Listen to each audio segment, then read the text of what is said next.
साथियों, अस्सलाम वालेकुम। एपिसोड 2। 1839 में इस किताब की अशात से पहले मलका दुनिया यानी क्वीन विक्टोरिया ने इसके हर सफ़े को बार बार पढ़ा, इसलिए किसी किस्म का बनाव सगार या मुबालगा आराई मुमकिन ही नहीं थी। ठग या ठगी का आगाज़ कब, कहाँ और कैसे हुआ, इनकी तादाद क्या थी, कितने पकड़े गए, मारे गए या बच रहे, इसके बारे में मालूमात बहुत कम। इनकी मौजूदगी का जिक्र 14वीं सदी के आगाज़ में ईरान, बगदाद और उनके गिरदोनवा के इलाकों से भी मिलता है, मगर गैर मुस्तनद। जनूबी हिंद में इनकी शुरुआत 1800 के आगाज़ में हुई। इसका सबूत ब्रिटिश राज की तहरीरी और तस्वीरी यानी रिटन एंड पिक्टोरियल दस्तावेज़ात से मिलता है। 1812 एक टर्निंग पॉइंट यानी मोड़ था, जिसे इस कल्ट के लिए बिगिनिंग ऑफ द एंड यानी अंजाम का आगाज भी कहा जा सकता है। इनके हाथों कंपनी बहादुर का एक अंग्रेज ऑफिसर मारा गया। शकूक व शुबात पहले से थे और मजीद भी पैदा हुए, लेकिन न सबूत, न जुर्म, न मुजरिम, कोई सुराग न मिलता। ताजे बरतानिया के कान खड़े हुए और गवर्नर जनरल विलियम बेंटिंग के हुक्म से बाकायदा तौर पे महकमा इंसदाद ठगी कायम हुआ। बावजूद इसके ठगों की कार्रवाइयों में कमी की बजाय इजाफा ही होता चला गया, जो 1830 तक अपने अरूज को पहुंचा। अंग्रेज सटपटाए, रियाया को ठगों के रहमो करम पे नहीं छोड़ सकते थे।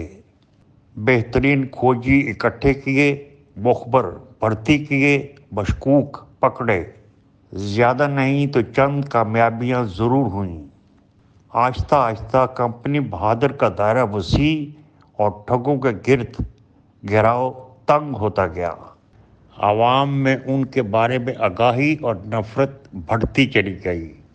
1832 तक इनके बहुत से सरकर्दा लीडर मारे गए, गिरफ्तार हुए या ठगी छोड़ गए। कमर टूट गई, लेकिन टूटी कमर के बावजूद ये बाज न आए।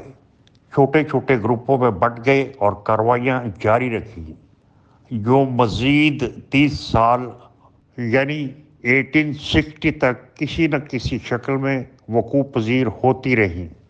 ठग, जिसका अंग्रेज़ी में लफ्ज़ी मतलब डिसीवर यानी धोखेबाज है, बहैसियत मजमूई बहुत पुरस्रार थे।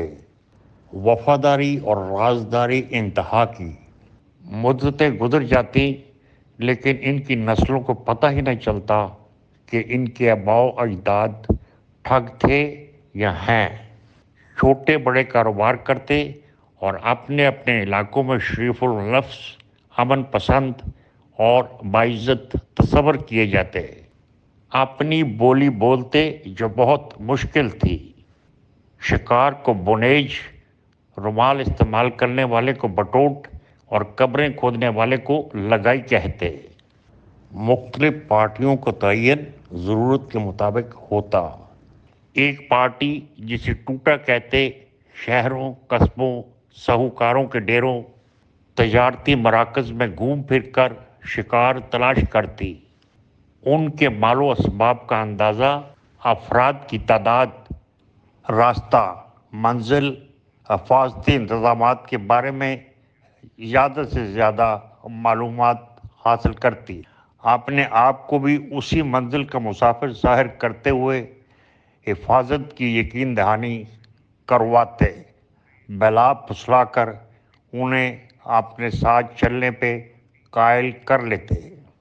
दूसरी पार्टी उस रास्ते पे आगे जाती और हर तरह से इत्मीनान के बाद जगह वारदात का इंतखाब करती। तीसरी बटोट या रुमालिये कहलाती। ये सबसे अहम और जिस्मानी तौर पे मजबूत अफराद पे मुश्तमिल होती। चौथी جسے وہ لگائی کہتے، قبریں کھودتی۔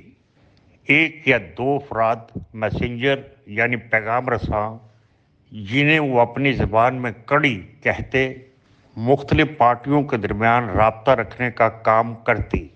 مہم پہ روانہ ہونے سے پہلے شگون لینا ایک مذہبی فریضہ تصور کیا جاتا تھا۔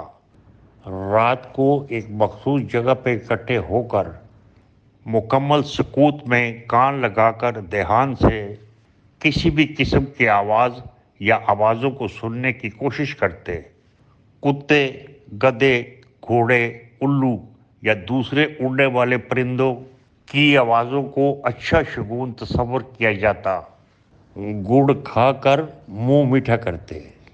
ہندو جے بھوانی سے اور مسلمان اللہ سے دعا کرتے۔ طے شدہ جگہ اور وقت مقرر پہ شکار اور شکاری اکٹھے ہو کر بظاہر مشترکہ منزل کی طرف سفر شروع کرتے۔ شکار ہونے والے مسافر ان تمام کارروائیوں سے قطعی بے خبر، ان کو معمولی سا گمان بھی نہ ہوتا کہ موت ان کے کتنے قریب ہے۔ جب تمام تیاریاں مکمل ہو جاتی تو سب ٹھگ اپنی اپنی پوزیشن سنبھال لیتے۔ سردار کی طرف سے بلند آواز میں کوڈ ورڈ استعمال کیا جاتا، تمباکو لاؤ، یعنی برنگ ٹبیکو۔ بٹوٹ بجلی کی صورت کے ساتھ جھٹکا کر جاتے۔ ایکشن گھنٹوں میں نہیں منٹوں میں ہوتا۔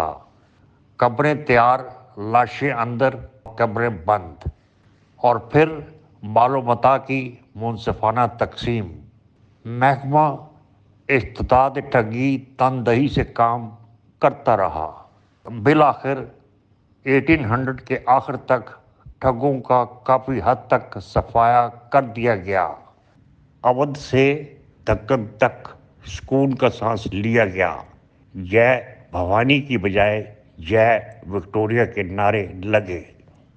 مذکورہ محکمہ 1904 میں ختم کر دیا گیا۔